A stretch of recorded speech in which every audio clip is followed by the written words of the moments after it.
اولنې خبره هغه دا چې الیه یصعد الکلم الطیب، پاک کلمې دا بره خیجي دي. څه مطلب؟ پاک کلمې بره خیجي دي څه مطلب؟ او دا کلمه څه شی دی؟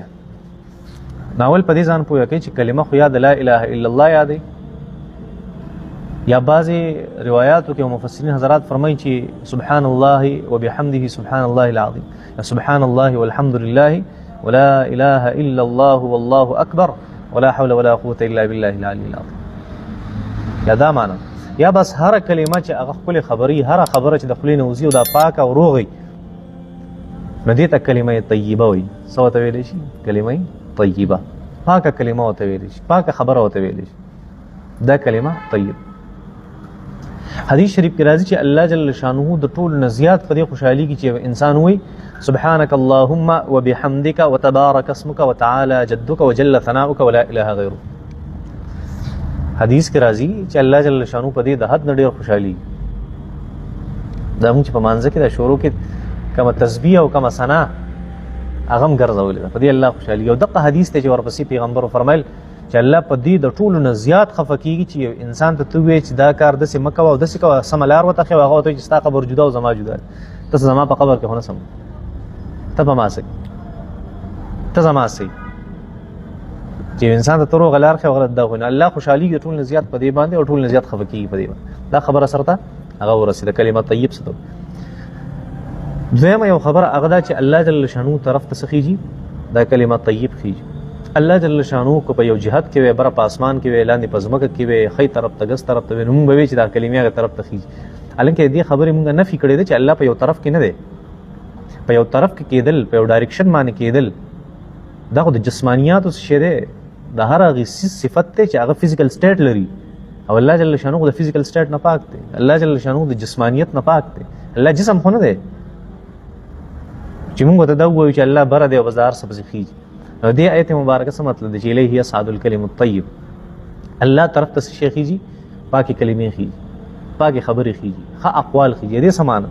د دې معنی دا ده چې الله جل شانه د دې دپاره چې کومې پاکې کلمې دي، د دې دپاره ځان له ځای مقرر کړی. څه مقرر کړی؟ یو ځان له ځای مقرر کړی دی چې پاکې کلمې هلته څه کېږي؟ سټور کېږي. خو دا بره ځای چې یاد کړو، دا بره طرف د انسانانو په نسبت باندې او د انسانانو په سوچ کې او د انسانانو فطرت تاره چې کله برواله د ذکر شي، نو دا غسیز حیثیت ته معلوم شي. دا شی پوهیږي په دې مسله. دا تشریفاً دا لفظ ذکر کوي، تکریماً دا لفظ ذکر کوي، په عزت کې دا لفظ ذکر کوي. نه پوهیږي په دې باندې. پلان کې ډېر چوت سړی دی، اوس چوت څه منار پاکستان ته خطر پښتنو خبر، مینار پاکستان ته خو نه دی خطر، چوت سړی دا هغه عزت ته اشاره ده. یو سړی وایي الکه دا ریپورټ مې واله اسې چو ته وایي ګینې بره به لاړ شم چېرته بره، نو دا خو نه وایي چې سوات تقدیر ته. دا معنی نه، دا مطلب دی چې د جومات درېیم چت ته خیږي یا د تاڼې دویم چت ته خیږي. دا معنی خو نه. څه معنی؟ مطلب دا دی کم خلک چې په غټه عهده باندې فایز دي هغه مراد دي. نو څونه چې د چا درجه چوته یې موږ ته څه ډېر بره سړی دی پلان کې، دا الله جل شانو هغه کنایه ذکر کوي. الیه یصعد الکلم الطیب، الله طرف ته پاکې کلمې خیږي. یو الله یاد کوم چې دام د عزت لپاره، الله خو له سن زی خدایم د عزت لپاره، او دویم شی یاد کو برواله یاد کو د عزت لپاره، دام د عزت لپاره چې دا خبر چې د خپل نوزي د ځان له حیثیت ته د الله جل شانو په نسبت څه پوه شوي په دې مسله باندې. دا اسانه خبره نه. برکه الله جل شانو کو ته هر څه وایي کوي چې برا الله جل شانو الیین یو زید یو جنت یو زید واقع ته د جام ټیک ته څه نقصان کې دي شي دغه په حیثیت روغه خبرې سي هغه ډېر زیات چوتي. نو دې چې اوس الټه والی پته لګي چې الله جل شانو ګویا چې دا وایي چې خبیثه خبرې او غلطه خبرې هغه په لاندې ځي، بس ځي په لاندې.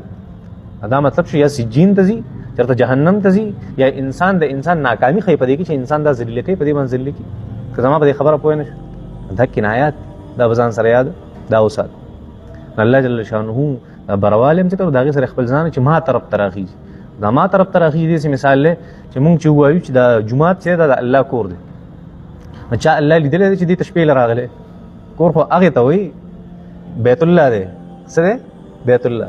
بیت څه ته وایي؟ کور ته. بیت اصل کې په عربی کې هغه ځای ته وایي چې په کوم ځای کې خلک شپه تېروي، بیت خو هغې ته وایي، مونږ ته کور وایو په خپله ژبه کې. اوس بیت الله ته چې الله نه راغلی چې شپه به یې کړي آرام به یې کړي دمه به یې کړي او بیت الله ته بیت الله کور ځکه وایي چې دا عزت او شرافت طرف ته اشاره پوهېږي په دې مسله څونه اسانه خبره الله وی الیه دغه الله طرف ته یصعد خیجی الکلم الطیب پاک خبر الله جل شانه طرف ته خیجی مطلب دا چې الله جل شانه یو زبردست ویم چې دا یو پوزټیویټي الله جل شانه ذکر کوي پوهېږي په یو مثبت طرف یو کامیاب طرف الله جل شانه ذکر کوي چې الیه یصعد الکلم الطیب پاک خبر برخیجی پاک خبر چرته خیجی برخیجی او ګنده خبر یا ضایع کیږي او ګنده خبر یا د انسان نقصان د هغه سبب ګرځي انسان جهنم ته رسي د دې الټه واله مفهوم مخالف دی ته وي چې یو خبره الله ذکر کی داغي او الټه سیډ می دي کنه هر خبره چې هغه ته ذکر کې داغي الټه طرفي کنه الټه طرفي دې ته مفهوم مخالف وي یو مخالف مفهوم او مخالف مضمون مخالفه معنا الټه یو معنا یا د فقه اصطلاح قرآن مجید ایتونو مبارکه چې ذکر کی پای کې دا ذکر نو سمانه شو معنا دا شو چې کومه غلطي خبري استا د نقصان سبب ګرځي یا هغه د لاندې جهنم ته رسیدو دا هغه سبب ګرځي دا ضایع کیږي بس او دا ټول په قرآن او په سنت کې دا ټول خبر چې الله جل شانه قرآن مجید کې دا ذکر کوي چې رستا د لاس نه کم استاد خلینه چې سوزي دي خبرې شي دی یو حیثیت کته طلاق ورکې دا غي نقصان شته کې نشته غلطه خبره ده وایي چې ته کنزل کې دي نقصان شته کې نشته کته غیبت کې دي نقصان شته کې نشته دا ټول خبرې دي کته د خپل نه هر څوک باسي خو دې کته په نیگیټیو سایډ باندې دا ټول استاد پارسي د هلاکت سبب وځي او دغه حضور فرمایل صلی الله علیه وسلم